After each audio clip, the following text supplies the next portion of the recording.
Hey, it's your girl Barbie J here, and we are talking about Power Book 3, Raising Kanan, Season 1, Episode 6, or 106, whatever you'll say, Level Up. Now, we know they wasn't there last week. We don't know what happened. I don't know what happened, but they're here this week, and this was a very good episode. I enjoyed this episode thoroughly. So, before we get started, what am I going to say? Shout out to all my subscribers and everyone in my comment section who've been holding my channel down. I need you all to subscribe, like, comment, and share. Subscribe, like, comment, and share. That's what I need you to do to keep Barbie J's channel growing. Yes. Anyway, what's next? Okay, so it starts off with the building inspector.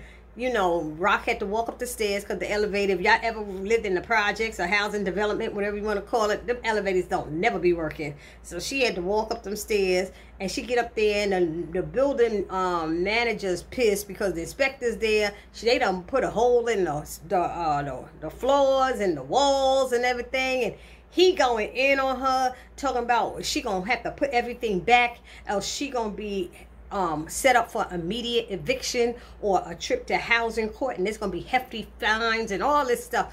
And she was like, look, how we gonna make this right for both of us?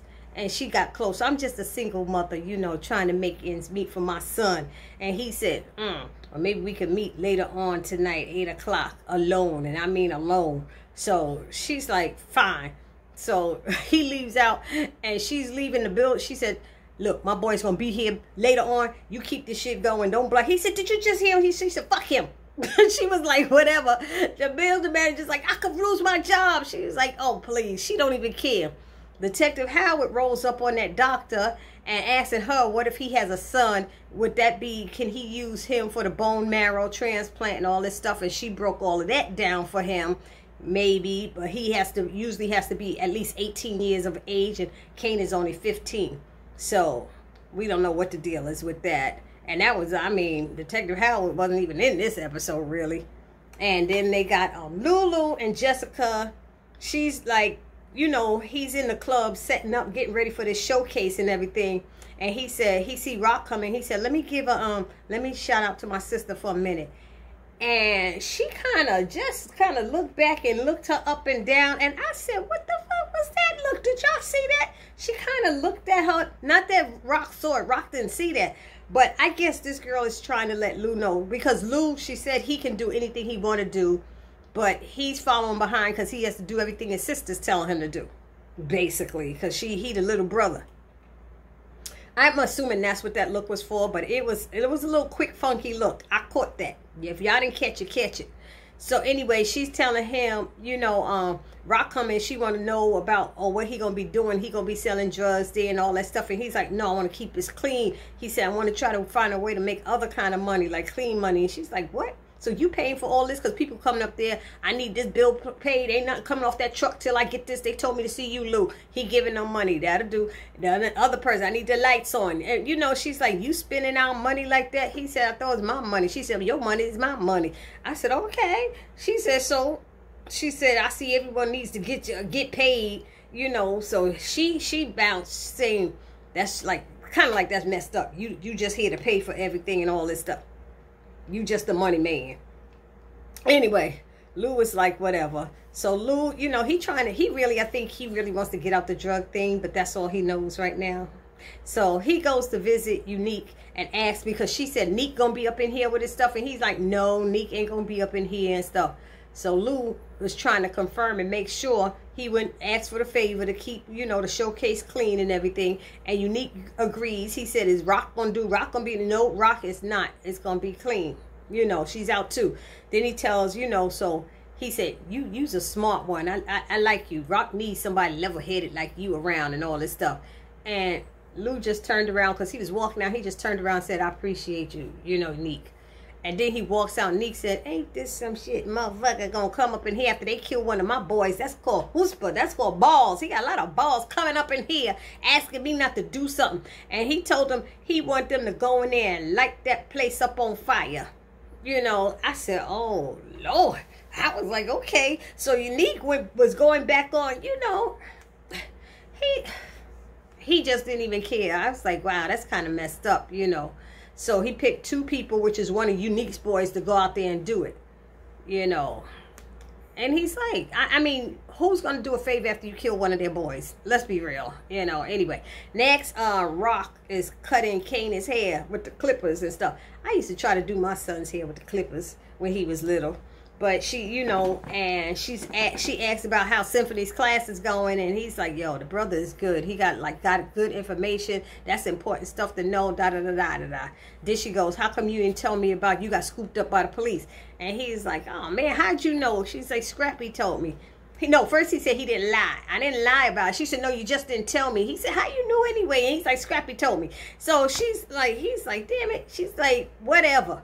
You should have told me, you know. He said, look, she said, who picked you up? Because Scrap said he didn't know who the dude was. She said, I asked Symphony. It's on me, Ma. Don't get mad at him. I asked him to keep it from you. But he should have told everything. Unique, that Symphony didn't like it. He wanted to tell. And he said that if she asked him, he was going to be upfront and tell her. But he didn't, trying to, I guess, earn the boys' respect. And I don't know. Whatever. You know what he was trying to do. But anyway. What else? So she got mad because she's like, I told y'all in another interview, I said, I have a feeling this is going to ruin her relationship with Symphony because of Kanan asked him to do that and keep a secret. I said it to y'all. Go back 2 episodes. I don't think it was last episode. I think it was the one before. Or maybe it was the last one because it's been 2 weeks, right?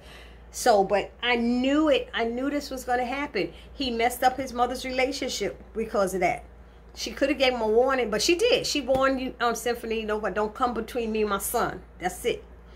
And, well, she said, look, he a grown-ass man. He made his own decision. His decision was not to tell me. Bam. So, that's that. Nicole shows up to Jukebox house. She home chilling, and somebody knock at her door, and it's Nicole. And they hugging real tight and stuff. And then she's laying on the floor in their bedroom. You know, she rubbing her hair and stuff. And I was like, don't her father just walk in and stuff? I'm sure her father don't know she gay. I don't think he does. If he do, he ain't said nothing. But, you know, she said how Nicole was saying how people was asking her is she lost in the wrong neighborhood. Because she in the black neighborhood. You in the wrong neighborhood, honey, baby. You lost. You lost. It was so funny. I thought that was funny. So she said that she would be there at Jukebox Showcase and stuff because Jukebox said, are you coming? She said, I've been lying to my parents for a week now telling them I'm going to see Sarah Sue or whoever. She said, but I will be there. So that was that scene. And Rock and Lulu and Marvin, they sitting there talking. It seems something is going down because their supplier wasn't there. They didn't come and meet them to give them the drugs. And remember, the supplier is the one that's at the damn bingo hall and stuff. So, he wants the, what is it? It was, he never showed, she wants the boy, so she told, her brothers that they need to go out and buy up some supplies from other people because Marvin said they can't stretch their stuff no more than it's been stretched. So, you know, then, so she leaves, she pissed and everything, and, what is it, Marvin? Marvin told Lulu his showcase is bullshit, and he said, he said, Juke is performing at my bullshit showcase, okay? He said, oh, you didn't know? He said, why don't you try being a father to your daughter? I said, oh. And I feel that way because to me, Juke ain't never around him. I don't never see no fatherly love between them. That's why she don't even want to be around her father, it seemed like. Anyway, what else happened? Rock visits the supplier, like I said, and he is the one at the bingo hall and stuff. And he went and turned off grandma's ear thing or whatever. But I'm like, what did he click off? Because if he clicked off her ear thing, how is it she heard when she got bingo? She hearing those numbers, so I don't know what that is he clicked off. Maybe it's a recorder that's going or something. I don't know. Anyway, so he said there's 2 reasons that their relationship has ended. He said because a competitor has agreed to pay a 20% premium to secure his supply and her supplies. She said, so Neek gonna do that? Neek doing that? He said, yep. And he said, the second reason I don't trust your ass. He said, you're deceitful is beyond despair. I said, oh, okay. I have a feeling it's about working with a woman. I don't know. It seemed like that's what's been going on around here. They didn't mind when it was her man, but when she took over for her man, it's like men and women back then, I guess they they wasn't one to take orders from anybody. I don't know. Something was weird about that. And so Kanan tells Uncle Marvin his idea about that drive-through drug spot and stuff, you know. And I said, I think, you know, and Marvin was listening. He said, but you're like kryptonite to me. I can't mess with you. Your mom said. So he's like, cool, whatever. And then you see Rock goes into the store and she sees the lady behind the counter, Julia. She beat up and stuff, busted eye and lip and stuff. How you got your wife working behind the counter looking beat up and you see customers coming in? What kind of man does that? That's just some dumb stuff. You know, it don't even make no sense. So she said, Julia saw Rock looking at her. She said, oh no, I fell and hit my face. She said, into his fist. And so she's like, I need to speak to your cousin. And she was like, you need to speak to such. So she said, I'm speaking to you. She said, what is this? Men don't want us women to open our mouths unless we put their dick in it or something like that. She said, you know, and then it's funny. She said, when we do open it, it's because a dick is in our mouth. Some kind of comment like that. I was like, oh, okay. All right. I was like, I know. I was like, oh, shit. So anyway, so she said, I need to speak to you and you got to make it happen. So that was that part. But I have a feeling she gonna get that man. She tired of that man beating on that woman. I'm telling you. Matter of fact, the woman seemed to be the one with all the damn connections anyway. She's the one that made the connections. The husband has it. Because remember, she was the one who connected with, was it Marvin or Lou? Lou, I think it was. Anyway, so then that white female officer, she confronts Jukebox. Because see, her boss told her, look, what did you do to Detective Howard? In 20 years, he ain't never took a day off or something like that. He said, he took a day off. What did you do to him? You know, and so he told her either she could do desk duty or, you know, what if she ride alone, she got to be careful. She can't be getting into no trouble. Don't fuck it up. I promise your father that I would look after you, all that stuff. She's like, I'll be fine. So she sees Jukebox with the white girl and she's following them and she see them hug by. There wasn't nothing funny about that hug and she got on the bus and Jukebox, you know, walked and finished putting flyers on the car. And the detective came up to her trying to get some information about D Wiz's murder and all this stuff. And she said, I ain't got nothing to say to you. And she said, well, if you want to talk about anything, you know, anything, I know some things like even, you know, she don't look like your friend don't look like she from here and all this stuff. I was like, girl, please. People can't have white friends. People can't have black friends. What is wrong with the world? What is wrong with the world? Anyway, let me stop. Anyway, what else was there? The flyer off the car. So she took one of the flyers off the car that Jukebox had. So she knew to be eyeballing. She drove over to that party and made sure she hung out around then. And then Kanan and Rock, they have a little moment together. And he's showing how he all dressed up. He got his boys to men, he said, going on and stuff. And she's looking nice. And she said she'd meet him at the party. And he said he needed help doing a tie. How he got a tie and don't know how to tie a tie? I know I taught my son how to tie a tie. I learned. But Rock did it. She said she didn't know how, but then she did it. Anyway, so she said sometimes these are times she wish she had a man around for him and stuff like that. And do he miss having his father around? And he said, how you going to miss what you never had? It's a good point. Very good point. I know that one. And so he told him, don't get mad at me, you know, please don't be mad at Symphony's a good guy and y'all have a good thing going. This was my fault. It's all on me, Ma, and all this stuff. She was like, I ain't trying to hear it. See you later. And then I knew this was going to be an issue. Rock meets up with the building inspector and he goes, I've been asking around and I find out you some type of drug dealer. So she pulls out money and throws it at them. She also got a gun in her purse, but she just threw the money at him and he was like, she said, this is strictly money deal or something like that. And he grabbed her trying to have sex and he choked her. He was choking her and everything and stuff. And she was like, oh, shit. And he knocked her to the floor. Somehow he knocked her to the floor. She tried to claw his eyes and he threw her to the floor.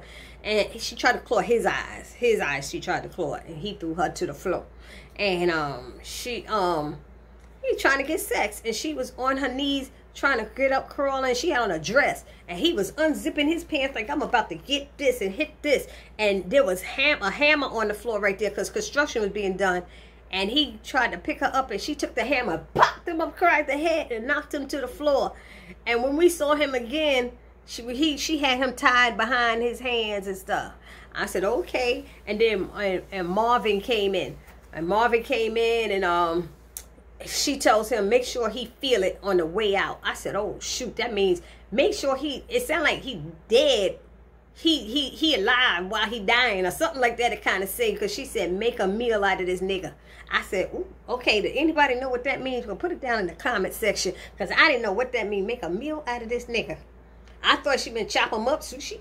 I don't know. I didn't know what he did. But y'all saw Marvin put him in the wall. Marvin put him in the wall, wrapped his mouth, put him in the wall, and was sheetrocking it up.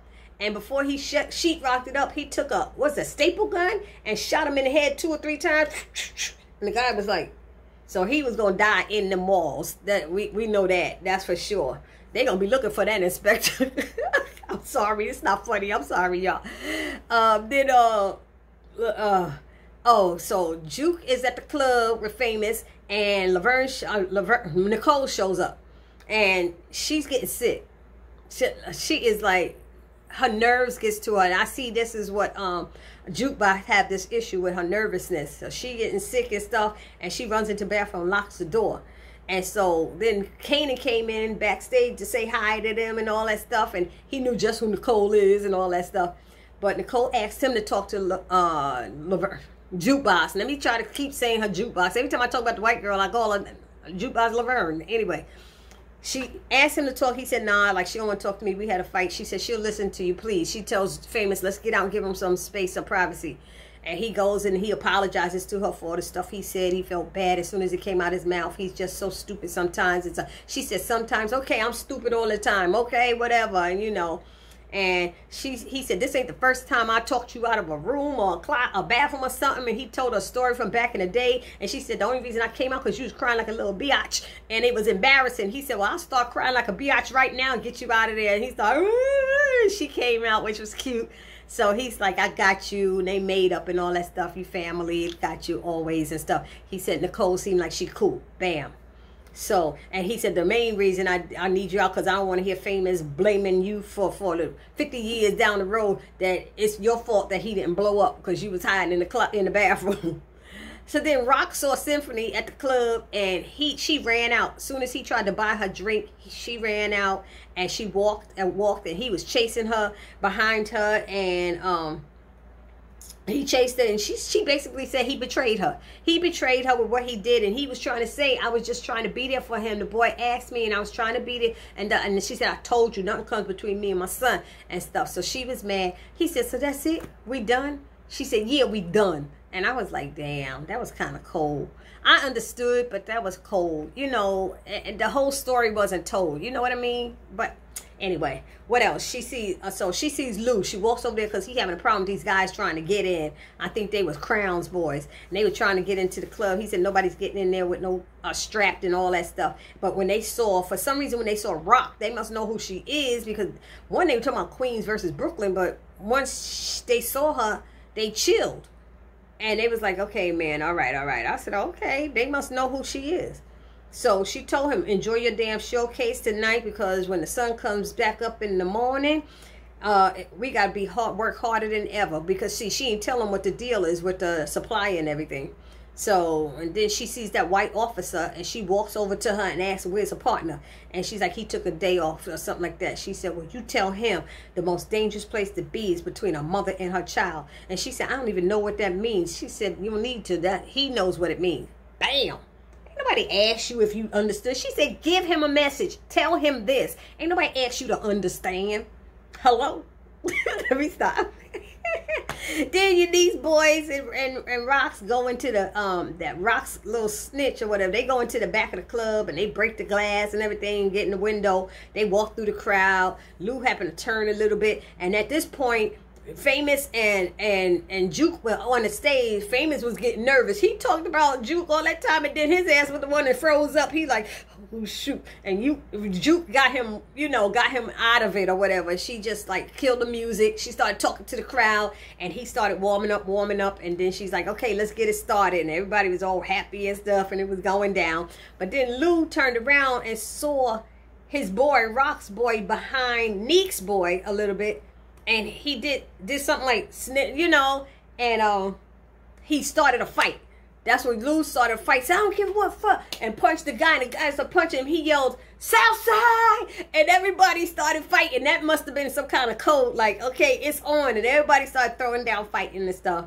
So people started running, and these boys, you know, and they get outside, and Unique's boy, you know, told Scrappy stop, and he held a gun to his head and basically told him, "Dude, I was born at night, but I wasn't born last night." I said, "Okay." He's like, "I knew Neek knew you wasn't gonna shoot no Lulu and stuff. He knew you wasn't nothing but rock snitch and stuff and blah blah blah." And I was like, "Oh, he dead." I knew he was dead at some point. What else happened? Marvin rolls up, because Marvin got out of there. He rolls up, and he picks up his boys. He said to get in. They said, "We on the corners." He said, "Nah, we on the highways, nigga."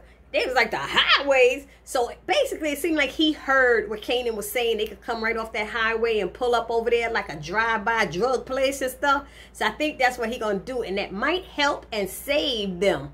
That just might save them, because then they said they're gonna pay charge white boy prices, because that's who's driving by that highway. Remember, Symphony told that story about that Van Wyck and how they drive by on that Van Wyck. I guess that's the highway that's right there. What else happened? The boy, Rock, they show Rock sitting home, chilling, you know, smoking a cigarette on the couch, just thinking and stuff about stuff. They show Detective Howard. He looked like he in a diner. He looking at a picture of Kanan, trying to figure out what he gonna do. And then they got the music in the background playing, "Baby, you send me,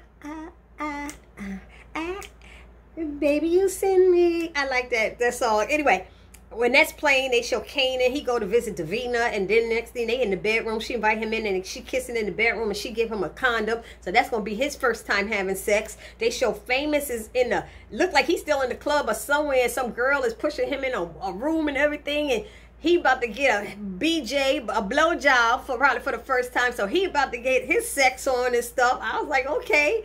We got Jukebox is on the bus with Nicole. She high because dumbass Crown is letting her smoke part of, he passing it to Jess. Just didn't want any, passed it to her, and Nicole was like, hell, she smoked some, so she was high. She on the bus singing, "We need a body, we need a body." I was like, oh, but the part about that rapping with "we need a body" stuff, Kanan was sitting there, he was clapping at first, and then he stopped and started listening to the lyrics. He said, "That's what it is. These mother effers sitting here rapping about shit they ain't never been a part of, ain't never experienced, witnessed, or had nothing to do with." And he said he had to stop standing like, what? And even though Famous looked at him like, he looking at him like, what the fuck you singing about? You ain't know nothing about that. What you rapping about? It was funny. But anyway, so that song is still playing, "Baby, You Send Me," and they got Lou in the limo. He's upset. He got an attitude because he upset about the party messing up, because that was his way. He wanted to do something to get this going, you know. And Jess starts touching him and said, "Babe, look, baby, I like a brother who know how to throw a punch." And she get all in his face and everything. And then they start having sex in the back of the limo and stuff. It was like booties out, legs is up, everything on. I was like, oh, this was good. And then it ends with Kanan sneaking into the house, you know, tiptoeing in. And then you hear somebody pull up and say, "Here your boy, bitch." You know, bitch. And it was like they threw, Unique's boys threw, it sounded like they shot him too. It sounded like a shot. And it was Scrappy's body in front of Rock's house. She ran downstairs, and Kanan ran with her, and she had her gun and everything. Because they said, "Here's your boy." That could have been her son. You know, she was gone. So it ended like that. It was sad, but I think that was such a good episode. I enjoyed that one. And, you know, it kind of was a good episode because Detective Howard wasn't in it too much. I don't know. I don't like his character yet. I'm trying, but anyway. This your girl, Barbie J. Remember, subscribe, like, comment, share. Peace.